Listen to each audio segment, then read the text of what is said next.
अस्सलाम वालेकुम, welcome to debate at 8। मैं हूं हुमैर अनवर और आज जुमतुल मुबारक का दिन है। उम्मीद करते हैं आज का जो रोज़ है बहुत अच्छी अच्छी हैपनिंग्स आपकी लाइफ में लाएगा। ऑन दैट नोट शो का आगाज़ करेंगे टॉप स्टोरीज के साथ। अखबारात क्या कहते हैं उस पर भी नज़र डालेंगे। साथ साथ हमारा दूसरा सेगमेंट होगा आज ट्रैवल राइटिंग पर, क्योंकि हम बहुत सा सफ़र भी करते हैं, मुख्तलिफ मकामात को भी देखते हैं, सैर व तफरी भी करते हैं, लेकिन कभी लिखना गवारा नहीं करते। बहुत कम ऐसे मौके आते हैं कि जब हम अपनी जो ट्रैवल लॉग्स हैं या फिर जो ट्रैवल हिस्ट्री है उसको किताब की सूरत दें या सफ़रनामे की सूरत दें। आज इसको भी डिस्कस करेंगे कितना ज़रूरी है सफ़रनामे को तहरीर करना, लिखना और जानना, क्योंकि ज़ाहिर है बहुत इंटरेस्टिंग हो सकता है ये। उसके साथ साथ पाकिस्तान भर का हमने देखा कि मौसम जो है वो तब्दील हो रहा है, मगर एक गैर यकीनी सी सूरत हाल है। कहीं बारिशों का सिलसिला बहुत तेज़ है। कराची ने भी अनप्रेडिक्टेबल कुछ रेंज जो थी वो एक्सपीरियंस की गुज़िश्ता एक दो रोज़ से। बहुत तेज़ बारिश भी हुई, कहीं बहुत कम मॉडरेट जो रेंज शावर्स थे वो सामने आए। ऐसा क्यों हो रहा है इसको भी जानेंगे, इस पर भी नज़र डालेंगे। साथ साथ शो का बाकायदा आगाज़ करते हैं। प्राइम मिनिस्टर साहब जो हैं वो यूएन जनरल असम्बली में मौजूद हैं इस वक्त, वहाँ वो आज खिताब करेंगे। साथ साथ उनका ये कहना था, खिताब करते हुए उन्होंने उनका जो काउंसिल ऑफ फॉरेन रिलेशंस में उन्होंने खिताब किया, उसमें उन्होंने कहा कि टीटीपी और दाइश से दरपेश जो खतरात हैं उनसे मिलकर मुकाबला करेंगे। और आज का जो एजेंडा है on the floor of United Nations general assembly, उसमें प्राइम मिनिस्टर साहब आज डिस्कस करेंगे मसला कश्मीर को, साथ साथ जो दहशतगर्दी की लहर है, जो कि हमारे पाक अफवाज भी कहते रहे कि Pakistan has been facing terroristic activities since ages now, और इससे सीरियसली लेना होगा, इससे सीरियस जो अंदाज से निमटना होगा, इस पर कोई दो राय नहीं है। तीसरा जो एजेंडा है वो अफगानिस्तान की सूरत हाल है, ये भी आज शामिल गुफ्तगू होगा वहाँ पर। और प्राइम मिनिस्टर साहब की जो तकरीर होगी यकीनन बहुत सारी नज़रें उससे जुड़ी हुई, बहुत से जो एंगल्स हैं उन पर, उन बहुत से पहलू हैं उन पर भी रोशनी डाली जाएगी। हमारे साथ मौजूद हैं हुसैन थेबो, सीनियर जर्नलिस्ट हैं। हुसैन, कैसे हैं आप? जी जनाब, शुक्रिया। आप हुसैन, अल्लाह का शुक्र, बिल्कुल ठीक ठाक। ये बताइएगा कि ख़तरात का जो जिक्र किया जा रहा है ख़ासतौर पर टेररिस्टिक एक्टिविटीज़ का, तो पाकिस्तान तो ये कोई नया टॉपिक नहीं है पाकिस्तान के लिए। Pakistan has been in the war of terror since quite long now. दुनिया भर का जो रद्दअमल है वो भी हम जानते हैं क्या है, लेकिन आज की जो स्पीच है बड़ी क्रूशल हो सकती है। क्या कहेंगे इस हवाले से? देखिए जी, वज़ीर आज़म साहब आज यूएन में जो अपना खिताब करेंगे, मैं समझता हूँ बड़ा प्रोएक्टिव होगा जी। और पाकिस्तान के लिए उसके लिए बेहतरी होगी, क्योंकि पाकिस्तान की इस रीजन में बहुत बड़ी इंपॉर्टेंस है, जहाँ इस रीजन में यूएस अपना ज़्यादा इन्फ्लुएंस क्रिएट करना चाह रहा है बिकॉज ऑफ चाइना। अब चाइना का जो सीपेक है, उसके साथ साथ जो बीआरआई के साथ एक सीपेक एक प्रोजेक्ट है, उसके मुकाबले में जो यूएस का अटेम्प्ट है वो ये है कि वो इंडिया के साथ मिलके इस रीजन में एक्टिविटी करना चाहता है। तो पाकिस्तान अगर देखा जाए इन एस्पेक्ट ऑफ, अगर आप देखें ईरान, फिर यहाँ से देखें तो आपका एक लंबा और मोस्ट कॉम्प्लिकेटेड बॉर्डर है बिटवीन अफगानिस्तान एंड पाकिस्तान, जो 2610 किलोमीटर पे, और एक डिफ़िकल्ट पहाड़ी वाला, जहाँ पे आप बारबेड वायर आप कंट्रोल नहीं कर सकते, जिसकी वजह से फ्रॉम आउट बॉर्डर भी आपके पास टेररिज्म होता है। फिर आप देखें हिंदुस्तान की तरफ से और पाकिस्तान की, हमेशा पाकिस्तान का कोई भी वज़ीर आज़म हो वो हमेशा एक ही मौक़िफ़ होता है कि हम रीजन में पीस चाहते हैं, और जिसकी इंडिया 100% मुखालफत करता है। और इंडिया की हमेशा एक थ्योरी रही है कि वो हिंदुत्वा, वो एंटी मुस्लिम, उनके पास एक ही स्लोगन है। हमारे यहाँ तो मसाइल बहुत हैं, हमारे यहाँ तो महंगाई भी है, तो आपस में पॉलिटिकल लीडरशिप का फाइट भी। इंडिया के पास तो जो वहाँ का जो लीडर है उसके पास एक ही स्लोगन होता है कि वो आईएसआई और पाकिस्तान आर्मी आ रही है और वो पाकिस्तान का झंडा लेके वो दिल्ली पे लगा देंगे, तो लिहाजा मेरा नाम मोदी है और मैं आपको बचा सकता हूँ। तो उनका तो ये एक नैरेटिव है अगेंस्ट दी पाकिस्तान, और पाकिस्तान ने हमेशा इसकी कोशिश की है कि पॉजिटिव और प्रोएक्टिव और पीस के साथ इस रीजन में रहा जाए। तो उम्मीद है कि आज वज़ीर आज़म साहब ये सारे जितने भी, उन्होंने कल भी काफ़ी जगहों पे, जो मुख्तलिफ जगहों पे उन्होंने स्पीच दी है, उन्होंने हाईलाइट किए इन चीज़ों को कि पाकिस्तान का केस बेहतरीन तरीके से वो यूएन में पेश। बिल्कुल ठीक। अच्छा हुसैन, जहाँ बात आती है मसला कश्मीर की, हम अक्सर देखते हैं कि चाहे वो कश्मीर हो, पैलेस्टाइन हो, दुनिया खामोश दिखाई देती है, आलमी जो ताकतें हैं खामोश, जबकि यूनाइटेड नेशन की करारदादें मौजूद हैं, सब सारे जो रिटन डॉक्यूमेंट्स हैं वो मौजूद हैं, पाकिस्तान के फेवर में जाते हैं, कश्मीर के फेवर में जाते हैं, लेकिन फिर भी जो आलमी ताकतें हैं वो खामोश दिखाई देती हैं। दूसरी तरफ अगर उनके साथ कोई ऐसी अनहोनी कैफियत हो जाए, कोई भी टेररिस्टिक एक्टिविटीज़ हो जाएं, तो एम्बेसीज़ में झंडे भी लगा दिए जाते हैं, उनके साथ इज़हार यकजहती भी कर दी जाती है। फिर यहाँ जो मजालिम ढाए जा रहे हैं, 70 सालों से ज़ायद का अरसा गुजर चुका है, इस पर दुनिया क्यों खामोश है? देखिए जी, अब हम यूएन की रेजोल्यूशन को देखते हैं, जी। वो क्लियर कट है कि 370 और 35A को आप ख़त्म करें और यहाँ पे प्लेबसाइट करें।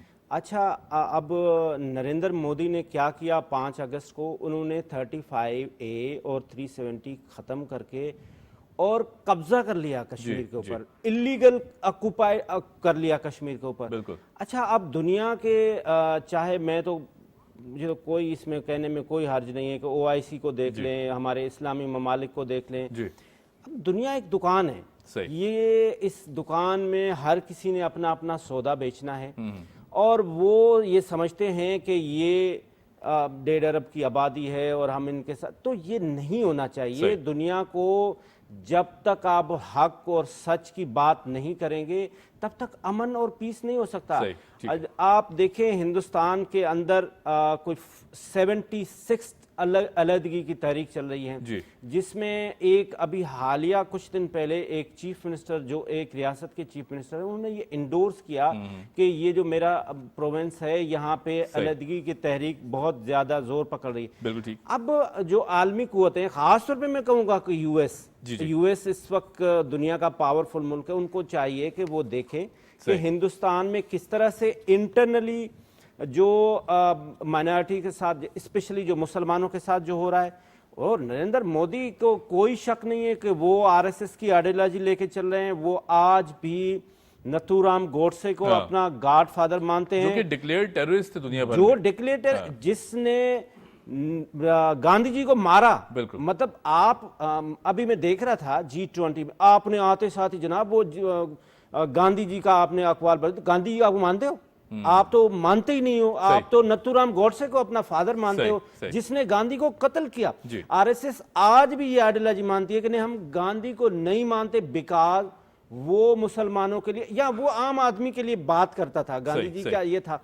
अब आप ऐसे आदमी को बुला के, मुझे तो कोई कहने में शर्म नहीं, आप उसको तलवारें पेश कर रहे हैं और आप उसको रेड कारपेट पे बुला रहे हैं। एक वो आदमी जिसका हाथ खून में है, जो गुजरात में उसने जेनोसाइड किया, यही वही अमेरिका है जिस अमेरिका ने इस नरेंद्र मोदी को यूएस में बैन किया था, या ये कोई और नरेंद्र मोदी है?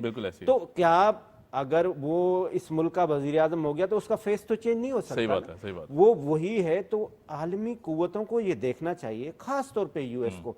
अभी आपने हालिया देखा कि चाइना ने बेहतरीन G20 में एक रेस्पॉन्ड किया, तो क्या हमारे इस्लामी मुल्कों को ये नहीं करना चाहिए? बिल्कुल ऐसे नहीं करना चाहिए। ये बहुत बड़ा सवालिया निशान है, डेफिनेटली। अच्छा हुसैन, मैं आगे बढ़ूंगा। उर्दू जो न्यूज़पेपर्स हैं, उर्दू न्यूज़ डेलीज हैं, उनमें बहुत बड़ी स्टोरीज भी हैं। एक टॉप स्टोरी है आज की, जो हेडलाइन है वो कहती है जी कि इंतखाबात जनवरी के आखिरी हफ्ते में होंगे, ऐसा कहना था इलेक्शन कमीशन ऑफ पाकिस्तान का। और पीपल्स पार्टी PTI के तहफ़्फ़ुज़ात, नून league, Jamaat Islami, JUIF, ANP और IPP का खैर मकदम। ये जो अब डिवाइड देखते हैं, पॉलिटिकल डिवाइड, हमने देखा कि माजी में हुकूमत कोalition गवर्नमेंट में रही, फिर उसके बाद ज़ाहिर है बहुत सारे मुआशी चैलेंजेस थे, सिक्योरिटी चैलेंजेस थे, मुल्क दिवालिया की सूरत हाल में था। मगर अब चूँकि इलेक्शन की डेट तो अनाउंस नहीं हुई, लेकिन कहा गया कि आखिरी हफ्ते में, जनवरी के आखिरी हफ्ते में मोर और लेस एक्सपेक्टेड है। कल नोटिफिकेशन आता है इलेक्शन कमीशन ऑफ पाकिस्तान का।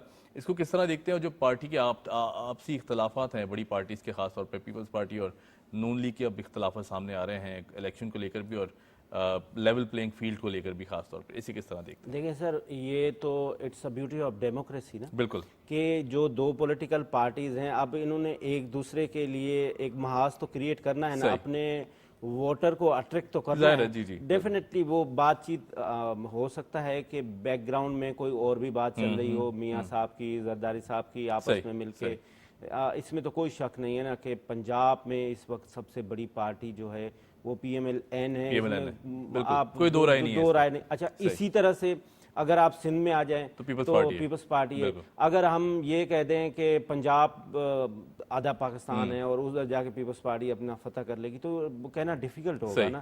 بٹ اگر پی ایم ایل این کے لیے یہ کہا جائے تو وہ تھوڑا سا آسان ہوگا. اب زرداری صاحب کو یا پاکستان پیپلز پارٹی کو یہ پتہ ہے کہ پرائم منسٹر بننے کے لیے آپ کو پنجاب میں اپنی ریٹ قائم کرنا ضروری ہے. اچھا اب آپ جب پنجاب میں جائیں گے تو آپ ایسی ٹیکٹس کھیلیں گے, ایسے محاورے بولیں گے, ایسے آپ دیکھیں گے کہ سب سے بڑا آپ کے مقابلے میں کون ہے, وہ آپ اس کو ڈیفینیٹلی ٹارگٹ کریں گے.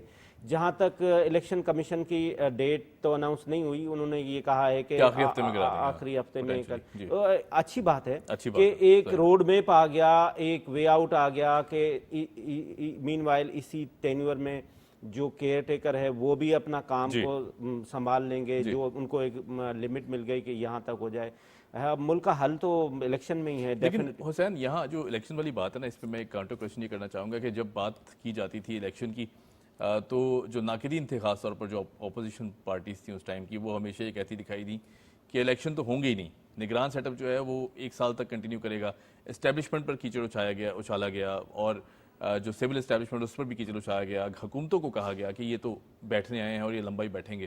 لیکن آپ دیکھ رہے ہیں کہ جو وعدے پورے جو کیے گئے تھے پی ڈی ایم گورنمنٹ کی جانب سے بھی اور اس کے بعد پھر جو نگران سیٹ اپ ہے ان کی طرف سے بھی, تو وہ پورے ہوتے دکھائی نہیں دیتے آپ کو بھی. میں کل وہ مرتضیٰ سولنگی صاحب نے بھی کہا کہ وہ جو لوگ جو یہ بات کر رہے ہوتے تھے, یہ جو افواہ پھیلا رہے ہوتے تھے, ان کے لیے یہ نوٹیفیکیشن ایک ثبوت ہے کہ ہم الیکشن کروانے کے لیے آئے ہیں اور حلقہ بندیاں کی وجہ سے بھی تھوڑا سا ڈیلے ہو رہا ہے. اور میں سمجھتا ہوں کہ اس وقت جو ایک پولیٹیکل پارٹی تھی جس نے ہمارے یوتھ کو, خاص طور پہ جو سوشل میڈیا ایک بے لگام گھوڑا ہے اس کے اوپر انہوں نے ان کو بٹھا دیا, وہ ان کی مرضی ہوتی ہے. وہ ہمارے پاکستان کے اگینسٹ بھی بول رہے ہوتے ہیں, وہ ہمارے انسٹیٹیوشنز کے لیے بھی بول رہے ہوتے ہیں, وہ ہمارے اداروں کے لیے بھی. دیکھیں یہ اگر ہم پاکستان کے انسٹیٹیوشنز کی بات کریں تو یہ ہندوستان جو یہاں سے جا کے 7 سمندر پار جا کے وہاں پہ ٹیررزم کرتا ہے اور ڈکلیئر ہو جاتا ہے کہ یہ انڈین اسپانسرڈ ٹیررزم ہے اور وہ اس کو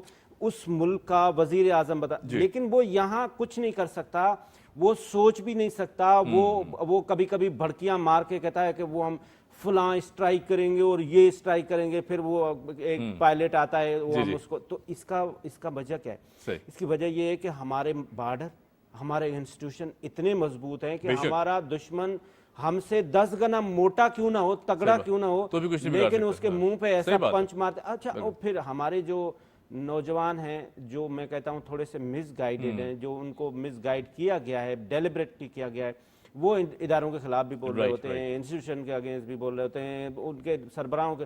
وہ اسی طرح سے وہی پروپیگنڈا مشین انہوں نے جیسے ہی وہ کیئر ٹیکر آئی, یہ تو جی 2 سال کے آئی ہے, یہ تو جی اس طرح کی باتیں کی جا رہی ہیں, تو وہ ان ساری دم توڑ گئی, ان کا وہ کل جو نوٹیفیکیشن آیا اس کے بعد. بالکل ٹھیک, پوائنٹ ویل ٹیکن. اچھا جو ہماری ایک اور ہیڈ لائن ہے, ٹاپ سٹوری ہے, اسے میں ڈسکس کروں گا. شہباز شریف, مریم نواز لندن پہنچ گئے. آج اہم پارٹی اجلاس جو ہے وہ ہونے جا رہا ہے. نواز شریف صاحب کی واپسی آپ کو لگتا ہے کہ ہو پائے گی؟ کیونکہ ظاہر ہے جو ابھی موجودہ سچویشن ہے اس میں کچھ ایسی چیزیں ہوئی ہیں کہ جس میں تھوڑے سے ڈسکشن کرنا باقی ہے, کیا کہیں گے؟ دیکھیں جو چیف جسٹس صاحب جاتے وقت وہ ایک کر کے گئے ہیں, ایک فیصلہ کر گئے ہیں, اس سے تھوڑا سا وہ ہوا ہے. لیکن اگر پی ایم ایل این ہے, این کا نون ہے, نون کا نواز شریف ہے, لیڈر تو وہی ہے نا. جب وہ آئیں گے ڈیفینیٹلی, مجھے جو میری پی ایم ایل این کے لیڈرشپ سے رات میں بھی بات ہوئی, میں اپنے پروگرام کے لیے بھی ان سے ہیلو آئے, تو وہ انہوں نے کچھ کھل کے تو نہیں بتا, لیکن میرا یہ انالیسز ہے کہ ظاہر بات ہے نواز شریف صاحب ایٹ اینی کاسٹ آئیں گے, آنا تو پڑے گا. There is no other way. دیکھیں جو شہباز شریف صاحب ہیں وہ بہت اچھے ایڈمنسٹریٹر, ٹھیک ہے, وہ ڈیلیور کرنے کے لیے وہ صبح 7 بجے اٹھتے ہیں, لیکن لیڈر ایک ہی ہے جس کا نام نواز شریف ہے. مریم بی بی بھی نہیں ہے اور باقی ان کے جو بھی چین میں ہیں. جب نواز شریف صاحب آئیں گے تو ہی آپ کو وہاں آ کے وہ خون گرمائیں گے اور وہ جو ان کا سیاسی صورتحال ہے اس پہ ہلچل دیکھنے میں آ سکتی ہے. ڈیفینیٹلی میں یہ سمجھتا ہوں کہ وہ آئے, انہوں نے ابھی پسینہ بھی شاید نہیں سوکھا تھا وہ شہباز شریف صاحب کا, اور وہ 48 گھنٹے میں واپس گئے ہیں. تو اسی لیے گئے ہیں کہ نواز شریف صاحب نے کچھ نہ کچھ پلاننگ کرنی ہے کہ وہ آئیں گے, اور وہ ان کے جو لیڈرشپ ہے ان کا کہنا بھی ہے کہ وہ آ رہے ہیں اور ان کا بہت بڑا استقبال بھی ہوگا.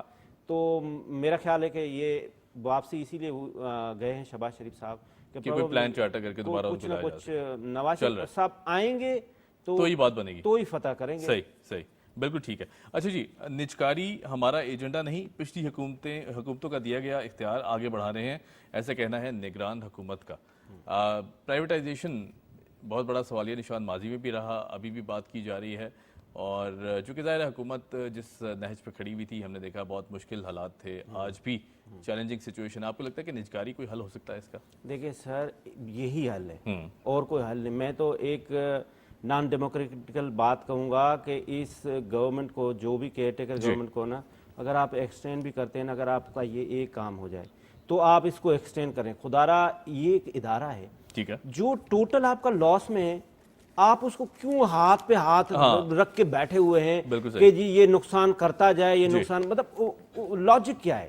مطلب کوئی لاجک نہیں. بہت ساری حکومتیں آئیں صرف اور صرف پولیٹیکل انفلوئنس، کیونکہ جو سیاستدان ہیں، سیاستدان کو ووٹ بینک اس کا خراب ہوتا ہے. اس کا نعرہ کیا ہوتا ہے؟ وہ کہتا ہے میں جی آؤں گا تو 1 کروڑ نوکریاں دوں گا. اچھا، اب جب وہ نوکریاں نہیں دے سکتا ہے پھر وہ الٹا نوکریاں لے لے. جب آپ بالکل جاب چلی گئی تھی ساری، وہ چلی جائیں گے. تو حل تو ایک ہی ہے نا، آپ کے ادارے جب تک دیکھیں. یہ جو ہمارا پی آئی اے ہے، یہ پی آئی اے وہ ہے جو دنیا کا بہترین ایئر لائنز، وہ میں کہیں پڑھ رہا تھا کہ وہ ان کا جو سلوگن ہے وہ جان ایف کینیڈی کی بیوی نے دیا تھا، کیونکہ وہ پی آئی اے ان کی ایک فیوریٹ ایئر لائن تھی.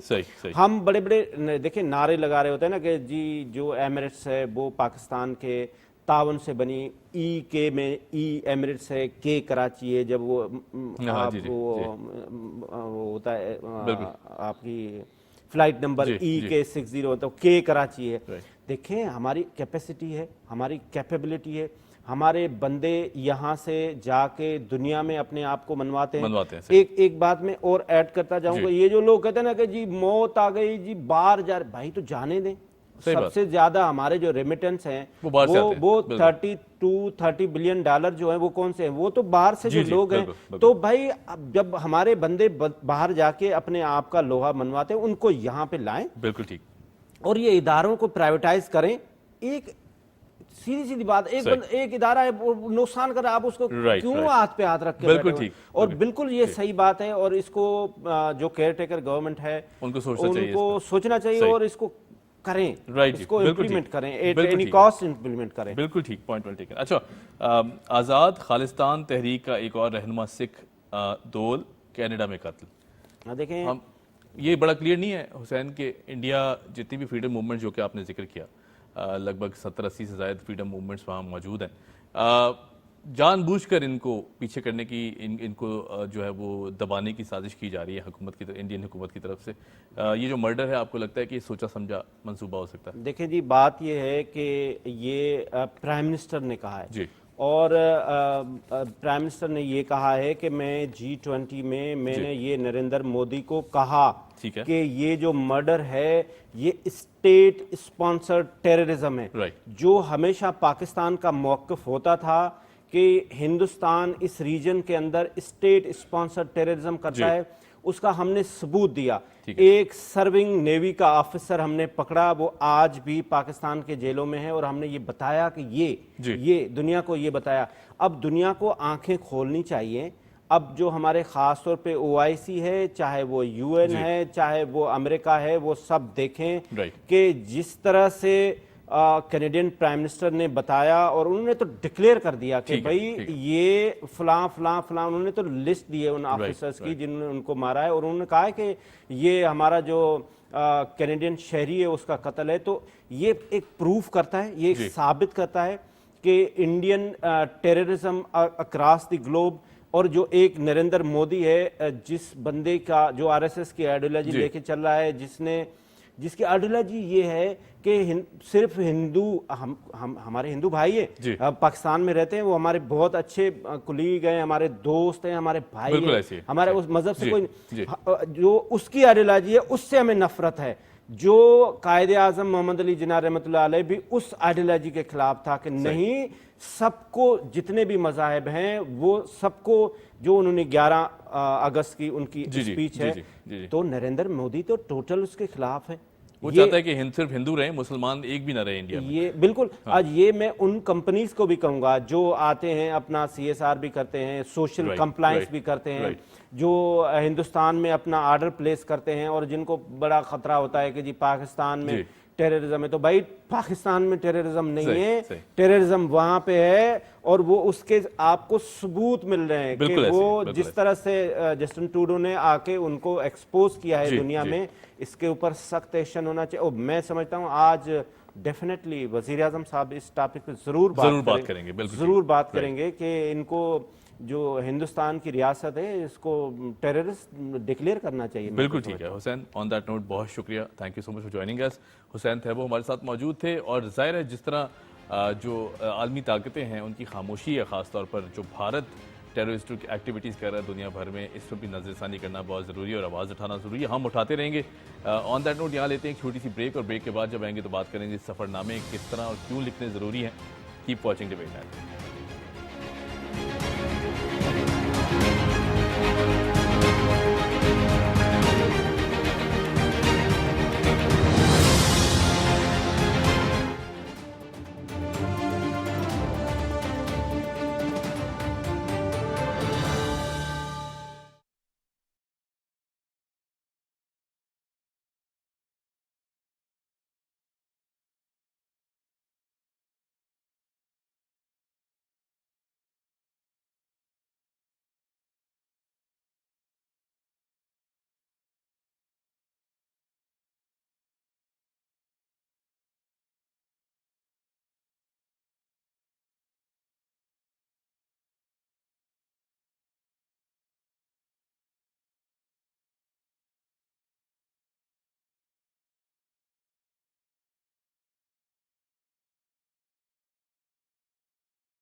بچت اپنائیں, معیشت بچائیں. توانائی کی بچت کا عہد کریں, ملک کی ترقی میں ہاتھ بٹائیں.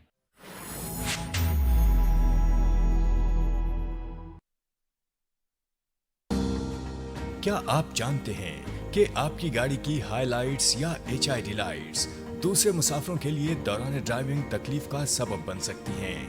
براہ کرم دوران ڈرائیونگ لائٹس لو رکھیں تاکہ دوسرے مسافروں کو آسانی رہے. محتاط ڈرائیونگ, محفوظ سفر.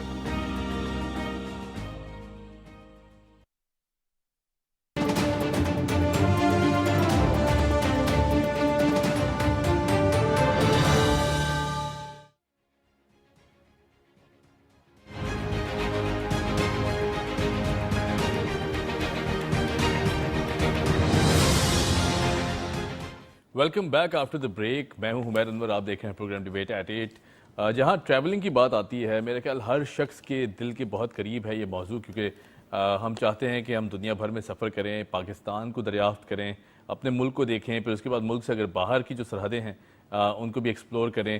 ہمارے اطراف میں بھی بہت خوبصورت ایسے شہر ہیں, ایسی جگہیں موجود ہیں کہ جنہیں ایکسپلور کرنا بہت ضروری ہے. میرا خیال پاکستان وہ واحد خطہ ہے کہ جہاں اللہ پاک نے ہمیں 4 سے بھی زائد موسم دے رکھے ہیں, اور اس کے ساتھ ساتھ ہر نعمت یہاں موجود ہے. کہیں پہاڑی سلسلے ہیں تو کہیں برف باری ہے, اور کہیں شدید گرمی ہے ایٹ دا سیم ٹائم, اور کچھ چند کلومیٹرز کے فاصلے پر. یقیناً آپ سمجھیں کہ اگر آپ ناردرن ایریاز کی بات کریں, بابو سر ٹاپ جیسے علاقے ہیں, وہاں شدید ٹھنڈ ہوتی ہے, نیچے اتر آئیں تو بہت گرمی بھی آپ کو ملے گی. تو اس طرح کی بہت سی ایسی جگہیں ہیں جن کو ایکسپلور کرنا بہت ضروری ہے. ہم سفر بھی کرتے ہیں, اس پر لکھتے بہت کم ہیں, لکھنے کا رجحان بھی نہیں ہے ہمارا. اس کو بھی جاننا بہت ضروری ہے, پرکھنا ضروری ہے کہ کیوں ایسی کیفیت ہے کہ اگر ہم ٹریول کرتے ہیں تو اور لوگوں تک پہنچاتے کیوں نہیں ہیں. ٹریول اینڈ ٹورزم کی بات کریں پاکستان میں تو ہمارے ساتھ آج ایک ہستی موجود ہیں, اعظم الدین امتیاز, ٹریول رائٹر بھی ہیں, ٹریول ایکسپرٹ بھی ہیں. اعظم صاحب کیسے ہیں آپ؟ السلام علیکم جی, تھینک یو ویری مچ. وعلیکم السلام. اچھا اعظم صاحب, جہاں بات ٹریول اینڈ ٹورزم کی آتی ہے, سفر کرتے ہیں, میں ایک چھوٹا سا سوال جاننا چاہوں گا. لکھنے پر ہم اسے پروموٹ کیوں نہیں کرتے اس طرح جس طرح پاکستانی خوبصورتی ہے, ہمارے اتنے بہترین علاقے ہیں, 4 موسم ہیں, کیوں ایکسپلور نہیں کرتے اور کیوں اسے آگے فارورڈ نہیں کرتے دوسرے لوگوں تک؟ اچھا Umair, thank you very much. سب سے پہلے تو میں یہ آپ پی ٹی وی کا شکریہ ادا کرنا چاہتا ہوں کہ انہوں نے ٹورزم جیسے امپورٹنٹ شعبے کو ریکگنائز کیا اور اس کے اوپر یہ پروگرام رکھا.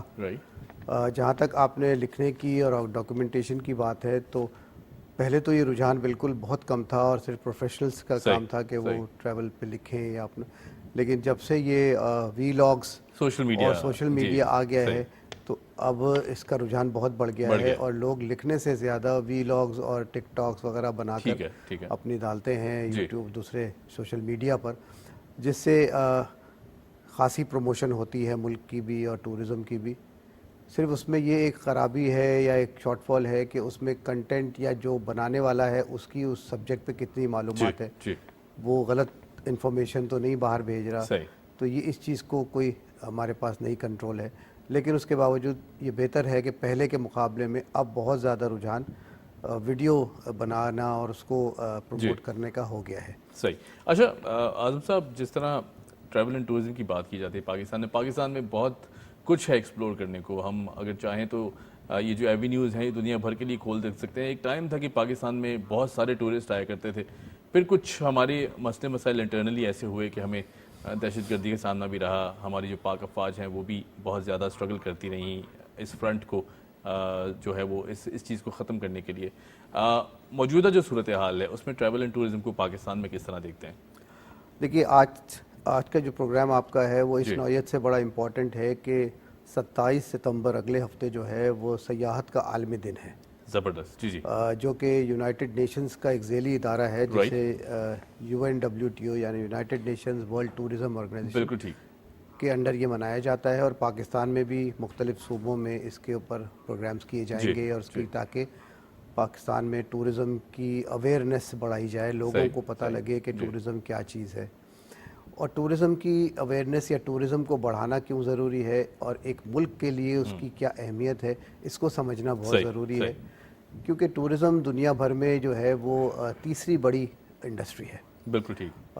جس میں دوائیں, ڈرگز اور کیمیکلز اور ٹورزم, کبھی یہ نمبر 2 ہو جاتی ہے, کبھی یہ نمبر 3 ہو جاتی ہے, لیکن جس کا اوور آل ریونیو ساری دنیا میں جو ہے وہ $7.2 ٹریلین سے زیادہ ہے جی, اور ایکسپورٹس کو اس کی 1 ٹریلین سے زیادہ ہے.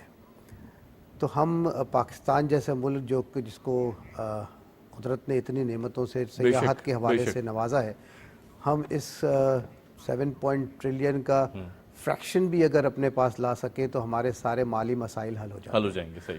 تو اس کے لیے ضروری ہے کہ ہم پہلے تو انفراسٹرکچر اپنا ملک کا جو ٹورزم حوالے سے ہے وہ بہتر کریں, اور ناردرن ایریاز میں خاص طور پہ پچھلے چند سالوں میں ڈومیسٹک ٹورزم جسے ہم کہتے ہیں کہ لوکل لوگ جو پاکستانی جو ان کی وجہ سے اور گورنمنٹ کی جو ہے وہ اس کو سمجھنے کی وجہ سے جو ہے انفراسٹرکچر میں بہت انفراسٹرکچر بہتر ہو گیا ہے.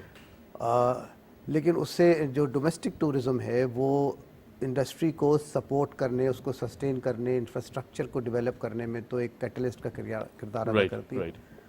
لیکن جو ملک کو ریونیو آتا ہے وہ انٹرنیشنل ٹورسٹ جو باہر کے ملکوں سے جو لوگ ہمارے پاس آئیں گے, وہ اپنے ساتھ ریونیو, اپنے ساتھ ڈالرز اور پیسہ لے کر آتے ہیں. بالکل ٹھیک ہے. تو ان کو اپنی خوبصورتی کے بارے میں, اپنے ٹورسٹ اسپاٹس کے بارے میں بتانا بہت ضروری ہے. بالکل ٹھیک. اچھا, ہمارے ساتھ سلمان جاوید صاحب موجود ہیں, میں آپ کی طرف دوبارہ آؤں گا. فارمر MD PTTC ہیں. سلمان صاحب کیسے ہیں آپ؟ جی اللہ کے شکریہ. سلمان صاحب, جس طرح ہم گفتگو کر رہے ہیں آج, کیونکہ ٹریول اینڈ ٹورزم ایک ایسا ٹاپک ہے کہ پاکستان अगर इन एवेन्यूज़ को 100% इस्तेमाल भी कर लेता है तो मेरे ख्याल से सारे जो मुआशी चैलेंजेस हैं या हमारी जो कैफियत है आज के दौर में जो हम डिफरेंट सिचुएशन से गुजर रहे हैं, डिफ़िकल्ट हालात से गुजर रहे हैं, आपको लगता है कि ये मसले हल हो सकते हैं? जो इंटरनेशनल टूरिज़्म पाकिस्तान में आज से कोई 20-25 साल पहले हुआ करता था वो दोबारा आ सकता है? जी बिल्कुल, आपने वजह फरमाया है। जो टूरिज्म इंडस्ट्री है अगर वो फरोग पाती है तो जो हमारे मौजूदा मसले, एक तो अनएम्प्लॉयमेंट है, दूसरे बैलेंस ऑफ पेमेंट का यानी फॉरेन एक्सचेंज का क्राइसिस है, इन दोनों को तकवीत मिलेगी क्योंकि जब टूरिज्म इंडस्ट्री बहुत लेबर इंटेंसिव है जी। अगर आप एक टेक्सटाइल मिल लगाते हैं जो यकीनन लगाना चाहिए तो उसमें तो ज़्यादातर अब ऑटोमेशन आ गया है, मशीनरी में भी और चीज़ों में, लेकिन इसमें बेइंतहा नौकरी क्रिएट होने के मौके मिलते हैं। किचन के लिए लोग चाहिए, रिसेप्शन के लिए लोग चाहिए, हाउस कीपिंग के लिए चाहिए, एयरपोर्ट चलाने वाली गाड़ियों को ड्राइव करने के लिए, गलत ये क्योंकि जी और हमें 20 साल लेबर मार्केट में नए जॉब क्रिएट करते हैं तो वो हम लेबर इंटेंसिव बिजनेस और इंडस्ट्री कायम करेंगे जॉब के बराबर। दूसरे फॉरेन एक्सचेंज आता है, जैसे मुझसे पहले इम्तियाज साहब ने कहा कि जब टूरिस्ट आता है तो वो डॉलर जो भी करेंसी है आता है बस कन्वर्ट करता है। अगर हमारी एयरलाइन आती है तो टिकट बाहर खरीदते हैं, वो पैसा भी पाकिस्तान को आता है। राइट। तो ये बहुत कंट्रीब्यूशन है टूरिज्म का। अलावा इसके के पैसा तो हम करेंगे ही, लेकिन और डोमेस्टिक टूरिज्म जब बढ़ता है तो उसमें जो अर्निंग होती है वही फिर दोबारा री इन्वेस्ट करती है और इंटरनेशनल टूरिस्ट की जो स्टैंडर्ड की शेयर है टूरिज्म प्रोडक्ट वो क्रिएट होती है। और ये है कि जो नौजवान है वो फिर ठीक है जी राइट। सलमान जावेद साहब बहुत शुक्रिया। अब बात कर रहे थे लेकिन थोड़ी सी डिस्टॉर्शन थी फ़ोन लाइन पर। मैं वापस आऊँगा आज़मुद्दीन इम्तियाज़ साहब के साथ। आज़म साहब, जिस तरह सलमान साहब ने भी कहा कि एक बहुत बड़ा सेक्टर है, फॉरेन एक्सचेंज आ सकता है, हमारे जो नौजवान हैं वो एम्पावर हो सकते हैं, नौकरियाँ बहुत निकल सकती हैं, जो बेरोज़गारी है ये भी ख़त्म हो सकती है। मैं अगर उन इलाकों की बात करूं कि जहां टूरिज़्म बहुत ज़्यादा, जो टूरिस्ट स्पॉट्स हैं हमारे, जैसे नॉर्दर्न एरियाज़ है, ख़ास तौर पर कश्मीर है, बहुत खूबसूरत इलाका है, ये जितने भी एरियाज़ हैं यहाँ के मैंने लोगों की एक बात नोट की जो हम लोगों में नहीं है। बहुत ज़्यादा हॉस्पिटेबल हैं, बहुत ज़्यादा वेलकमिंग हैं, मदद करने का एक एलिमेंट है। ये भी कहीं जो इखलाकियात हैं ये डेवलप हो जाती हैं जब टूरिस्ट दूसरे लोग आना शुरू होते हैं और आप उनको वेलकम करते हैं तो आप हम्बल हो जाते हैं बहुत ज़्यादा। जी देखिए, आप बिल्कुल सही कह रहे हैं जी। उसी चीज़ को जो आपने कहा, सलमान साहब ने कहा कि नौकरियां मिलती हैं, तो मैं आपको बताता चलूं कि यूनाइटेड नेशंस के स्टैटिस्टिक्स के मुताबिक दुनिया की आबादी का हर 12वां आदमी जो है वो किसी ना किसी तरह से टूरिज़्म से रिलेटेड है। सही, बिल्कुल ठीक है। तो हमारे यहाँ जो कि हम आबादी के लिहाज से छठा बड़ा मुल्क है, तो हमें टूरिज़्म को फ़रोग़ करना चाहिए ताकि हम ज़्यादा से ज़्यादा अपने यूथ को इन्वॉल्व कर सकें जी। और एक क्योंकि ये एक लेबर इंसेंटिव इंडस्ट्री है, सर्विस इंडस्ट्री है, और इसमें मशीनें कम और लोग ज़्यादा ज़रूरत होती है। तो हम अपनी यूथ को नॉर्दर्न एरिया, आप जहाँ तक बात है हॉस्पिटैलिटी की और हमारे लोगों की, तो ऐसा नहीं है कि नॉर्दर्न पाकिस्तान में, सारा पाकिस्तान जो है, आप अगर सिंध में चले जाएं तो कितनी खूबसूरत और लोग आपको जो है वो मेहमान नवाज लोग, और मेहमान नवाज है और झुक के हम मिलते हैं। तो हम अपने टूरिस्ट को, अपने मेहमानों को वेलकम करने का एक जज्बा है नेचुरली। अच्छा, फिर डोमेस्टिक टूरिज़्म जब बढ़ता है और जब टूरिज़्म वैसे ही जनरल बढ़ता तो लोकल लोगों को इन्वॉल्व करने की ज़रूरत है। सही, ठीक है। हमारे चंद पड़ोसी मुल्कों ने इस चीज़ को एज एक्सपेरिमेंट शुरू किया कि वहाँ के जो लोकल घर हैं वहाँ उनसे कहा कि जी आप फॉर एग्ज़ाम्पल अगर आप गिलगित चले जाएं या कोई और जगह कश्मीर चले जाएं, कि वहाँ लोकल जो लोग हैं उनसे कहा जी आप एक कमरा डेडिकेट कर दीजिए, साफ़ सुथरा कमरा हो, उसमें बिस्तर अच्छा हो, वॉशरूम साफ़ सुथरा हो और लोकल कुजीन वो खाएं लोग। तो ये एक बहुत बड़ा अट्रैक्शन वो भी होता है कि किसी होटल में या 5 स्टार में रहने से ज़्यादा जो फॉरेनर्स हैं जो प्रेफर करते हैं कि वो लोकल कम्युनिटी के साथ रहें, और वहाँ के बच्चे फिर गाइड भी बन जाएंगे, वहाँ के लड़के वहाँ को भी दिखाएंगे, उनकी आमदनी में भी इजाफा होगा। जो लोग, जो लेडीज़ हैं जो घर की हैं, वो उनको खाना पेश करेंगी तो उनको कमरे में वो रहेंगे जी, तो एक एक्टिविटी, एक चेन रिएक्शन शुरू हो जाता है। तो उससे जो है वो लोकल कम्युनिटी जब इन्वॉल्व हो जाएगी और उनको ये बताना ज़रूरी होगा कि ये जो टूरिस्ट आ रहा है ये आपके फ़ायदे के लिए आ रहा है और ये आ रहा है तो ये आपको ख़राब नहीं करेगा, ये आके आपको कुछ दे कर जाएगा, आपकी कम्युनिटी में स्पेंड करेगा, वहाँ से वो टैक्सी लेगा, वहाँ वो किसी दुकान से जो है वो कोई हैंडीक्राफ्ट खरीदेगा, कुछ खाएगा, तो ये सारा जो है वो टूरिज़्म रेवेन्यू में आ जाता है। तो इसलिए वहाँ जब आप काम करते हैं, फिर आपने अभी ख़ुद कहा कि जी हमारे जो टूरिस्ट स्पॉट्स हैं वो नॉर्दर्न एरियाज़ में हैं, ऐसा नहीं है, हमारे तो माशाल्लाह से कराची के साहिलों से लेके कश्मीर जी, के मैंने पहाड़ों बस एक तक मिसाल दी, हैं, हाँ जी, क्योंकि सही, और सिंध में ख़ास तौर पे आप देखिए कि दुनिया में दूसरा मुंजो दाड़ो नहीं है, नो डाउट हो ही नहीं सकता। सही, तो वो ऐसी चीज़ है कि जो यूनिक है पाकिस्तान के लिए, जैसे K2 यूनिक है हमारे लिए, इस तरह मुंजो दाड़ो और हड़प्पा और टैक्सिला ये ऐसी सिविलाइजेशन, बहुत कदीम सिविलाइजेशन है जी।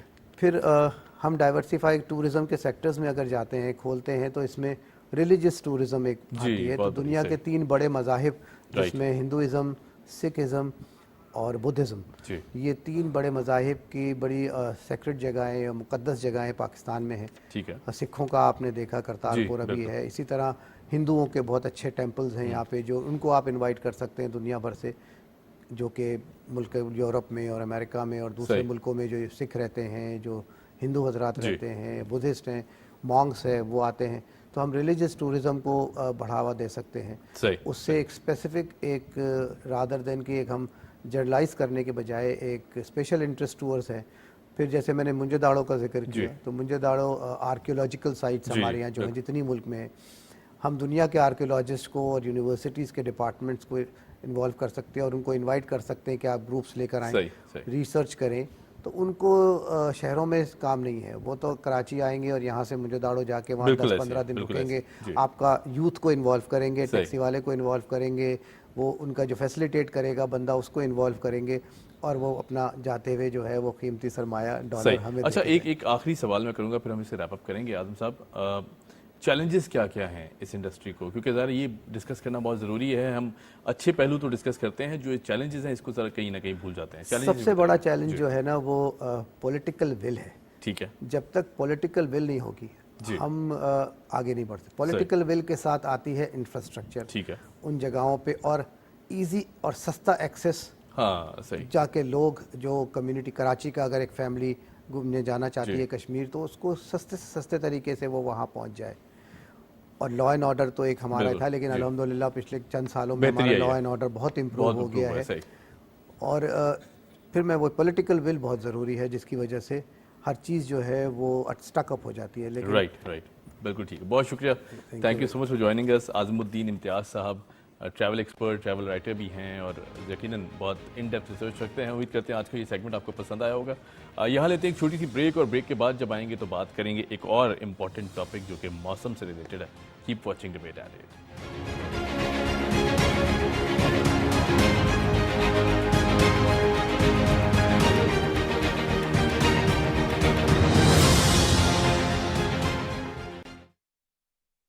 खित्ते में इक्तिसादी शराकतदारी देरपा अमन से मशरूत क्यों?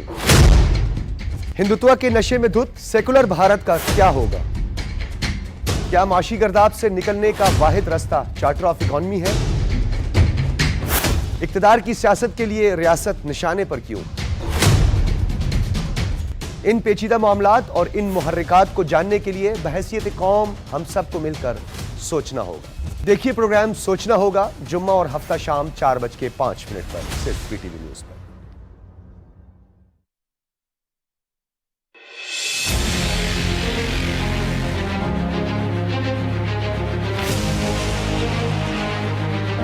किस्से जो कभी बयां ना हुए,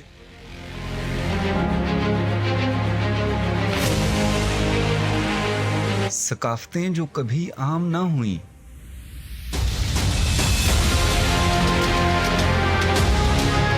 कोहदश्त में छुपी दिलचस्प दास्तानें की है जिनकी परवरिश राज़दां फिजाओं ने।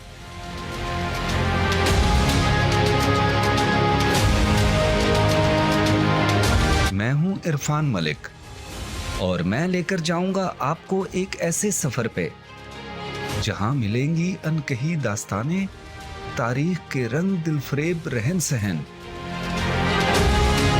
सफर करेंगे हम बर्फज़ारों से नीलवों पानियों तक और दिखाएंगे ऐसे मुकामात जो हैं वतन की पहचान, पहचान पाकिस्तान।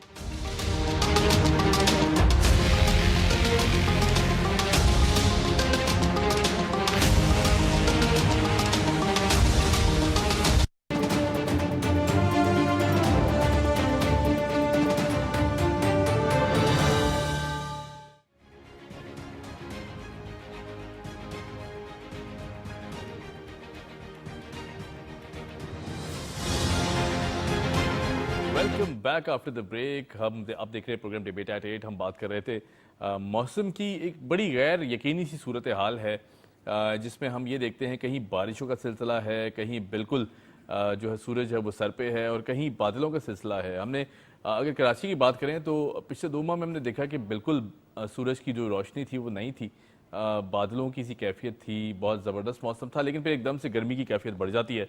और फिर गुज़िश्ता 1-2 रोज़ से बारिशों का सिलसिला भी हम देखते हैं कि बहुत तेज़ बारिश कुछ इलाकों ने एक्सपीरियंस की। इसी तरह हम पंजाब के कुछ इलाकों की बात करें, वहाँ भी बारिशें रहीं, और बलूचिस्तान और KP में भी जो मौसम है वो बड़ी गैर यकीनी सी सूरत हाल है। हमारे साथ मौजूद हैं जवाद मेमन साहब, वेदर एक्सपर्ट हैं, किसी तारुफ के मोहताज नहीं। जवाद कैसे हैं? जी अल्हम्दुलिल्लाह, अल्लाह का बहुत शुक्र है। जवाद, ये क्यों हो रहा है? हम देखते हैं जो मौसम में टिल्ट एंड शिफ्ट है थोड़ा ज़्यादा देखने में आ रहा है, इसकी क्या वजूहात हैं? अगर सदर्न रीजन की बात करें उसमें बारिशों के सिलसिले भी बहुत ज़्यादा एक्सपीरियंस किए जा रहे हैं। कराची ने बारिश नहीं देखी थी, एक दो रोज़ में बारिश भी देखने को मिली, लेकिन अगर हम नॉर्दर्न एरियाज़ की बात करें तो वहाँ भी मौसम जो है वो काफ़ी अनप्रिडिक्टेबल सी सिचुएशन है। ऐसा क्यों है? जी बिल्कुल उनैद भाई, आपको याद होगा कि सीजन के स्टार्टिंग में ही जो है वो हमने डिस्कस किया था कि ये जो इस साल जो मॉनसून होगा वो एल नीनियो पैटर्न जो है वो उस पर बहुत ज़्यादा इफेक्टिव होगा। ठीक है। और एल नीनियो में अमूमन यही होता है कि पाकिस्तान में जो है वो मॉनसून की बारिशें जो है वो काफ़ी इरेटिक होती हैं और काफ़ी कम भी होती हैं। तो इस साल अब तकरीबन जैसे कि मॉनसून का सीजन जो है वो तकरीबन अपनी एंडिंग पर ही है। सही। तो सदर्न पार्ट्स में हमने देखा कि बलूचिस्तान में और सिंध में जो है वो बारिशें बहुत कम हुई इस साल। इनफैक्ट अगस्त का जो पूरा महीना था वो सिंध में कुछ भी बारिश नहीं हुई और सितंबर के भी तकरीबन शुरू के 2 हफ्तों में ऐसे कोई बारिश नहीं थी। और आपने कहा भी था कि बारिश इस दफा बहुत कम इम्कानात है। हमारा जो पिछला शो था आपके साथ उसमें आपने मेंशन भी किया था ये। बिल्कुल ऐसा ही है। पाकिस्तान के जो सदर्न एरियाज थे, बलूचिस्तान और सिंध जिसमें आते हैं, यहाँ पर बारिशें कम थी, जबकि जो अपर एरियाज हैं उस खुसूसी तौर पर पंजाब और जो नॉर्दर्न एरियाज हैं वहाँ पर हमने देखा कि इस साल जो है वो काफ़ी बारिशें हुई हैं, अबव नॉर्मल रही हैं। दरियाओं में जो है वो काफ़ी हद तक सैलाबी सूरत हाल भी रही है। इनफैक्ट इस वक्त भी जब हम बात कर रहे हैं तो रियल टाइम अपडेट्स ये हैं कि इस्लामाबाद और इसके आसपास जो है वो काफ़ी हैवी रेनफॉल और हेल स्टॉर्म, ज़ालाबारी की अपडेट्स इस पर भी मौसूल हो रही हैं। ठीक है, ठीक है। अच्छा, अगर इस्लामाबाद और नॉर्दर्न एरियाज की बात करें, मैं अभी कुछ रोज़ पहले इस्लामाबाद में था और मैंने देखा कि यकीनन एक बहुत डिफरेंट किस्म की जो मौसम है, कहीं अचानक गर्मी हो जाती है, हब्स की कैफियत थी एकदम से, और फिर एकदम से बारिश हो जाती है जो कि बहुत कम सिलसिले टाइम के लिए रहती है। ऐसा क्यों था? फिर उसके बाद अब जो मौसम है, आने वाले जो 1-2 माह हैं, वो किस तरह देखते हैं बारिशों के सिलसिले को? देखिए उनैद भाई, ये जो अभी जितनी भी बारिशें ज़्यादातर हो रही हैं खुसूसी तौर पर पंजाब में और नॉर्दर्न एरियाज में, वो ज़्यादातर जो है मगरिबी हवाओं के सिस्टम और मानसून हवाओं के इंटरेक्शन की वजह से हो रही है। तो अमूमन यही होता है कि जिस तरह बहरा अरब से मानसून हवाएं जो है वो उठकर उन इलाकों तक जाती हैं, और क्योंकि ये एल नीनियो पैटर्न है और इसमें एल नीनियो में अमूमन यही होता है कि मगरिबी हवाओं के जो सिस्टम होते हैं वो ज़्यादा एक्टिव रहते हैं हमारे यहाँ इन इलाकों में। तो दोनों के इंटरेक्शन के ज़रिए से जैसे ही कोई सिस्टम करीब आता है, मानसून हवाएं थोड़ी सी कट ऑफ होती हैं, अचानक से गर्मी बढ़ती है, हब्स बढ़ता है, और जैसे ही ये मगरिबी सिस्टम जो है ये मुल्क में दाखिल होता है तो दोनों के इंटरेक्शन की वजह से जो है वो जबरदस्त, आपने देखा होगा कि गरज चमक बहुत ज्यादा होती है और आंधी का सिलसिला काफी ज्यादा होता है। और इनफैक्ट इन इलाकों में इवन के जून, जुलाई, अगस्त और इवन के अब सितंबर में भी ज़ालाबारी के जो इवेंट्स हैं ये काफी ज्यादा हुए हैं। तो ये मगरिबी हवाओं का एक फीचर होता है कि इसमें ज़ालाबारी काफी ज्यादा होती है क्योंकि हवाएं बहुत ठंडी होती हैं। रही बात आगे आने वाले महीनों की, तो पाकिस्तान के जैसे सदर्न एरियाज हैं यहाँ पर तो मानसून अब तकरीबन تقریباً جو ہے وہ اینڈنگ کی طرف ہے. ٹھیک ہے. فی الحال کوئی خاطر خواہ بہت تیز بارشوں کا امکان نہیں ہے. یہ جو سسٹم گزرا ہے یہ آلموسٹ اسے آخری ہی سمجھ سکتے ہیں ہم. جبکہ پنجاب میں اور ناردرن ایریاز میں جو ہے وہ ابھی یہ سلسلہ مزید تقریباً 1.5 سے 2 ہفتے چلے گا, اور اس کے بعد جو ہے وہ مونسون تقریباً پاکستان کے علاقوں سے جو ہے وہ نکلنا شروع ہو جائے گا. آگے آنے والے 1 سے 1.5 مہینہ 2 مہینہ جو ہے وہ آپ کو پتہ ہے اکتوبر ہمارے یہاں کافی گرم مہینہ رہتا ہے, خشک ہوتا ہے لیکن گرم مہینہ رہتا ہے. لیکن کیونکہ مغربی ہواؤں کے سسٹم جو ہے وہ وقتاً فوقتاً آتے رہیں گے, لہٰذا پاکستان کے جو ناردرن ایریاز ہیں یہاں پر جو ہے وہ وقتاً فوقتاً بارشوں کا سلسلہ چلے گا آگے آنے والے مہینوں. رائٹ. اچھا جواد, سردی کی اگر بات کریں, چلے بارشوں کا سلسلہ تو اب ظاہر ہے ڈیفینیٹلی مونسون آپ نے کہا بالکل اختتام پذیر ہے کافی سارے علاقوں میں, لیکن سردی کی جو کیفیت ہے یہ موسم کب سے شروع ہونے جا رہا ہے؟ کیونکہ سدرن ریجن میں ہم دیکھتے ہیں سردی کافی لیٹ آتی ہے, بہت کم سپین کے لیے آتی ہے, اور جو ناردرن ایریاز ہیں خاص طور پر کے پی اور پنجاب کے جو بالائی علاقے ہیں وہاں سردی کافی دیر تک رہتی ہے, کافی شدت بھی اختیار کرتی ہے. اور بلوچستان کے موسم کو بھی تھوڑا سا گائیڈ کیجیے گا سردی کے حوالے سے. جی بالکل عنایت بھائی, اس سال جو پیٹرنز نظر آ رہے ہیں پچھلے 3-4 سال سے وہ کافی ڈفرینٹ ہوں گے, کیونکہ پچھلے 3-4 سال سے جو ہے وہ لانینیا سیزن تھا. اس میں یہ ہوتا ہے کہ مونسون کی بارشیں ہمارے یہاں بہت زیادہ ہوتی ہیں, جو کہ ہم نے سیلاب کی صورتحال میں پچھلے لگاتار کئی سالوں سے 2-3 سالوں سے دیکھا. ایل نینیو میں ہمیشہ یہ ہوتا ہے کہ مونسون کی بارشیں کم ہوتی ہیں, لیکن جو سردیوں کا سیزن ہوتا ہے ہمارے یہاں وہ کافی سخت ہو جاتا ہے. اور اس کی بنیادی وجہ یہی ہے کہ جس طرح مغربی ہواؤں کے سسٹم کا ہم نے ذکر کیا کہ یہ ان کی شدت اور ان کی انٹینسٹی جو ہے وہ اور اس کا جو والیوم ہے وہ کافی بڑھ جاتا ہے. اور یہی وجہ ہے کہ اس سال جو امید کی جا رہی ہے کہ جو سردیوں کا سیزن ہے وہ وقت سے تھوڑا سا پہلے بھی شروع ہوگا, خصوصی طور پر ناردرن ایریاز میں. ساتھ ہی ساتھ بلوچستان ریجن میں بھی جو ہے وہ تھوڑا سا وقت سے پہلے شروع ہو سکتی ہیں سردیاں. اور اوور آل اگر پاکستان کی بات کی جائے تو اس دفعہ جو سردی کا سیزن ہے یہ لمبا بھی چلے گا, سردیاں بھی کافی سخت ہوں گی, تھوڑا سا ہارش سیزن بھی ہوگا. اور بارشوں اور برف باری کے حوالے سے بات کی جائے تو کراچی سے کشمیر تک جو ہے وہ سردیوں میں یہی نظر آ رہا ہے کہ اچھے بارشوں کے اسپیل رہیں گے. خصوصی طور پر جو شمالی علاقہ جاتے ہیں یہاں پہ جو ہے وہ کافی زبردست برف باری رہے گی. سردیوں کا سیزن اس سال کافی اچھا اور لمبا چلے گا انشاءاللہ. صحیح, یعنی کراچی میں بھی ہم سوچ سکتے ہیں کہ سردی تھوڑی زیادہ اس دفعہ رہنے کے امکانات ہیں. بالکل بالکل, سنگل ڈیجٹس میں جو ہے وہ ٹیمپریچر جائے گا. منیمم یہی نظر آتا ہے کہ ہو سکتا ہے 3 سے 5 ڈگری تک ڈراپ ہو جائے کراچی کے کئی علاقوں میں. اور ساتھ ہی ساتھ جو ہے وہ اس سال جو سردیوں میں جو بارشوں کا جو انٹینسٹی ہے وہ بھی جو ہے وہ شہر کراچی اور اس کے آس پاس کے علاقوں میں تھوڑی سی زیادہ رہ سکتی ہے. کم سے کم 3 سے 4 جو ہے وہ بارشوں کے اسپیل اوور آل سردیوں میں آ سکتے ہیں. رائٹ. اچھا کوئکلی میں ذرا یہ بھی پوچھنا چاہوں گا کہ جو سردی کا جو سپین ہے خاص طور پر یہ رہے گا کب تک, اور موسم کی دوبارہ جو تبدیلی ہے ہم وہ کب کس مہینے میں ایکسپیرینس کر سکتے ہیں؟ دیکھیں یہ عموماً تو ہمارے یہاں آپ کو پتہ ہے کہ فروری کے اینڈ تک جو ہے وہ سدرن ایریاز میں موسم عموماً ٹھنڈا ہی رہتا ہے, کافی حد تک بہتر ہی رہتا ہے. پھر مارچ سے تھوڑی بہت گرمی رہتی ہے, لیکن اس سال یہی ہے کہ یہ مارچ کے ہو سکتا ہے کہ پہلے سے دوسرے ہفتے تک بھی جو ہے وہ موسم تھوڑا بہت ٹھنڈا رہے, کیونکہ سردیوں کا سیزن لمبا ہے. بالکل ٹھیک. Jawad, thank you so much for joining us. Jawad Memon ہمارے ساتھ موجود تھے, ویدر ایکسپرٹ ہیں, بہت زبردست ریسرچ بھی ہے اور کنٹینیوسلی مانیٹر بھی کرتے رہتے ہیں کہ موسم کی جو صورتحال ہے وہ کس سمت پہ جاتی ہے.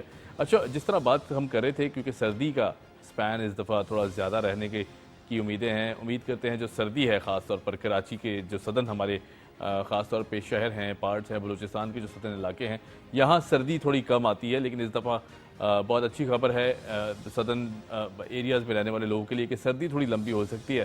اور جہاں تک ناردرن ایریاز کی بات کریں, پنجاب کی بات کریں تو وہاں سردی کی شدت یقینی بہت زیادہ ہوتی ہے. لوگ ایکسپیرینس بھی کرتے ہیں, طرح طرح کے جو کھانے ہیں اسے بھی انجوائے کرتے ہیں. تو امید کرتے ہیں جی آن دیٹ نوٹ کہ موسم جو آنے والا ہے وہ بہت اچھی کیفیات لائے ہماری لائف میں اور بہت اچھا سا موسم انجوائے کر پائیں. آن دیٹ نوٹ ہمیں دیجیے اجازت, آپ سے ملاقات ہوگی کل صبح. Keep watching debate at 8.